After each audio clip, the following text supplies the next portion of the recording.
Hello and welcome to episode 3 of the Bryan Kohberger Inside the Idaho Murders podcast. I'm David Rose alongside my colleague DJ Janavel.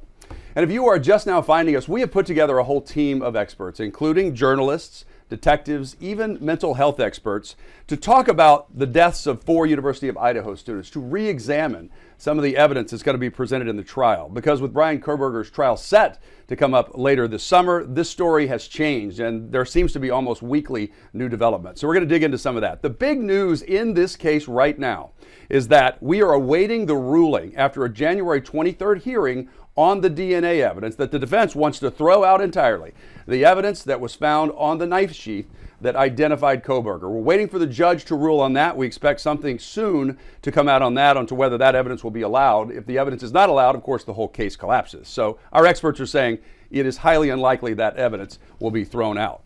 Now, as we await the judge's ruling, we're also looking at other filings in the case, especially one from mid-December.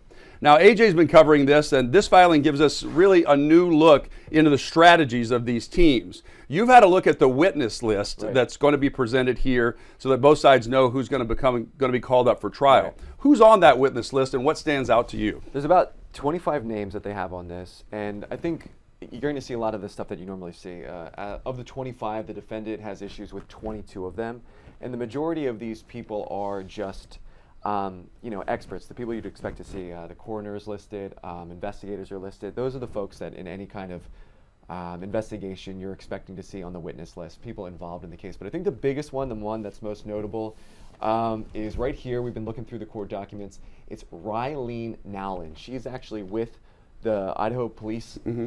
She is an expert when it comes to DNA, and what it says specifically is she is a rebuttal witness. So basically you have the state who is preparing for what they think the defense's case might look like. Basically, they're playing chess at this point, picking their person to defend against what the defense might bring forward. Yeah, the defense is going to attack that DNA, right? They're going to say, there's DNA on the knife sheath, but why is there no DNA in the car, on the clothes, anything else to tie him to that murder? So are you thinking that this witness, they're getting out ahead of that so that this witness will be able to explain some of that? And that's what's so interesting is you have like that little bit of doubt.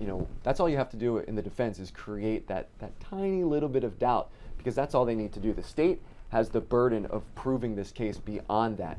So if the defense can sit there and give the jury any sort of inkling of doubt of, why isn't there any more DNA in the car, in his apartment, that could be a huge hole in the state's case. And when you're talking to attorneys in the area, they say the defense is going to basically throw everything out before this trial starts to see what they can get on the table. So when you have this expert, Nowlin, who is versed in DNA, what it seems like, I'm just going to read it verbatim because it's from the court documents. Mm-hmm. It says the state disclosed Ryleen Nowlin as an expert. It is anticipated that this witness is actually a rebuttal witness who's prepared to testify regarding secondary transfer if necessary. Now, we were just talking a little while ago.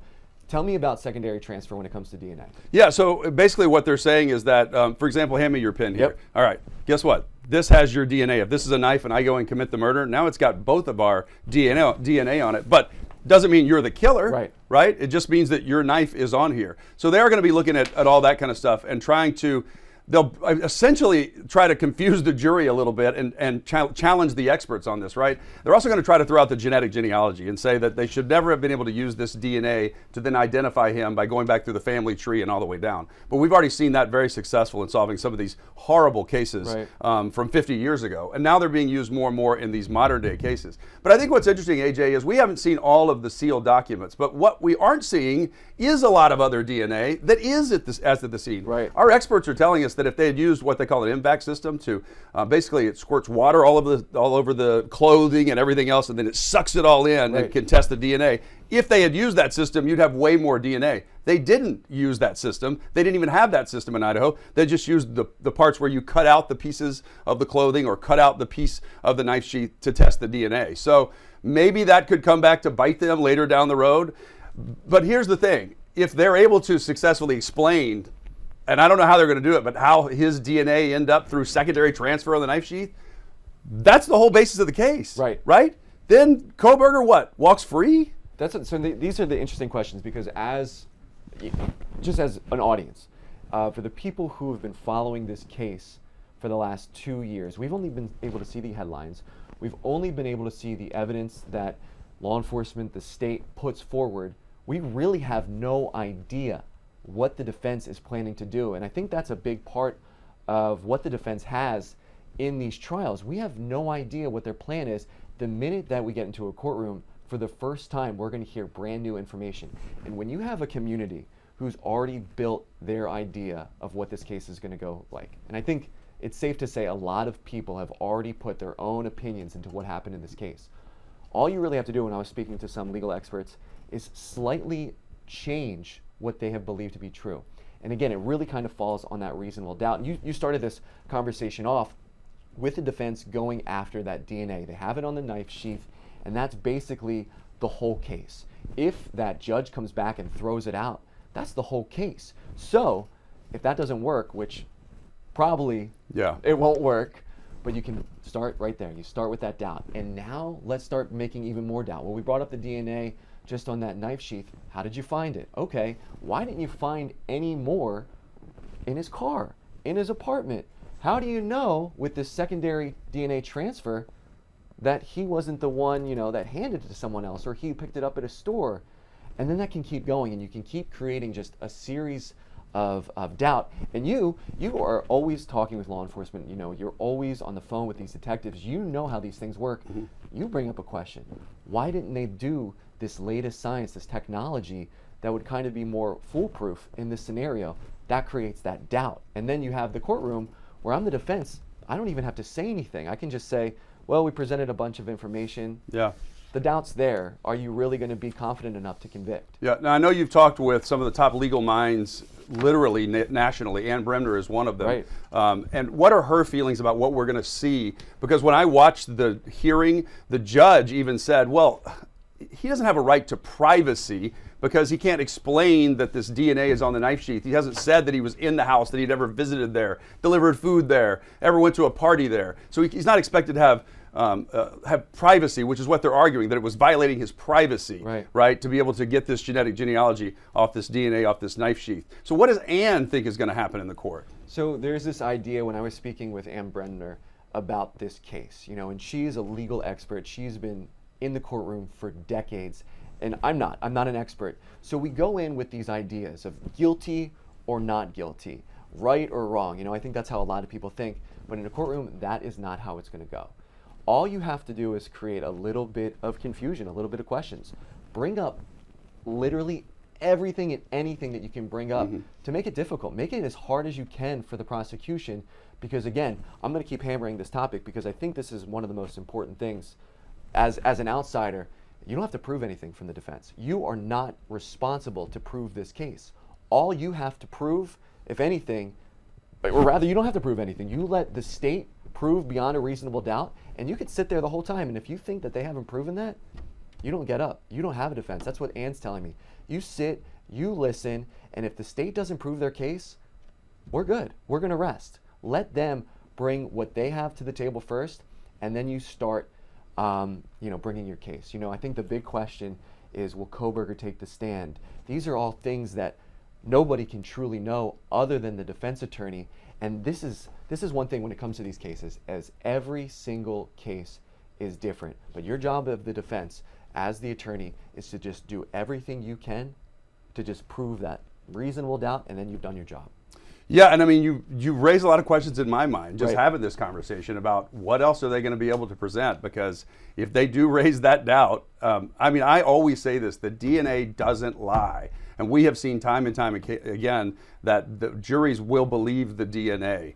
But this is a good strategy for the defense. And I just go back to what these families are going to go through, having to sit through the legal wrangling and the torture they're going to be feeling every day in that court as they wait to see if they're going to get justice for their loved ones. Because at the end of the day, this is about those parents and their families and siblings that lost these bright, young, promising stars. And the pain they're going to have to go through and sit through this, and it's impossible not to react, right? I also go if you look at the defense and what are they going to do with Kohberger, because I've seen him maybe show emotion twice. I saw a smirk in court, and I saw kind of a shocked face when the when the troopers pulled him over on the way to his dad's. I mean, he is stoic, right? How does a jury react to that if you're trying to make this guy not seem like, he's some kind of cold-blooded killer? I think that's a great question. And I think what you were talking about is everybody has been following this case. We're talking about it right now. This is not just some local incident. You're going to have a hard time finding a jury who can remove emotions from it. And when I was talking to Ann about cases like this, because she's been in some big, high-profile cases where it's safe to say the majority of the community has come up with their own opinions. And when you look at the comments and you're talking about these emotions, this is a tragic incident. This is a terrible thing that happened. How can you not let your emotions get involved? And so when they're going to be looking for this jury pool, they're going to have to find people who are able to remove what they've heard and what they've seen and their own beliefs. And I think that's a hard thing to do, but what Ann Bremner was telling me is that's how the courts work. We'll be able to do it. That being said, this case is in the public eye. I mentioned it before. Everybody kind of has their opinion about what's going on, what's happened. And I think from a defense attorney's point of view, at least when I was talking to Ann, that's not a bad thing. It's not a bad thing to basically be the underdog in the case because you don't have to prove as much as if everyone is relying on you. Another thing that's going to be really interesting about this case, this is something that I was so intrigued by when I was speaking with Ann, because I have covered cases that she was on, covered cases every single day. And so when you're looking at a jury, you can't ask them like at the end of it, like, hey, how do you think I'm doing? You like that? Is that a good one? Yeah. But like you have these kind of cold, stoic faces in that box of jurors. You're basically up there, you're performing. You have information that you need to get out to these strangers who are going to decide the fate of your client. And that's hard, right? You go in there, you practice. David, they were telling me that they'll do mock trials. Sure. They'll basically run through the whole case with a mock trial with people in there, and then they'll ask them, like, what did you think worked? Almost like if you had a TV show, like test groups, like what works, what doesn't. You're going through the whole process. So if this case starts, you're basically like a head coach of a football team. You have your game plan. You've done 2-a-day practices. Sure. This is the start of the season. But here's what I find interesting, is when a case is so public like this one, you don't have to go home and just wonder, like, how did I do?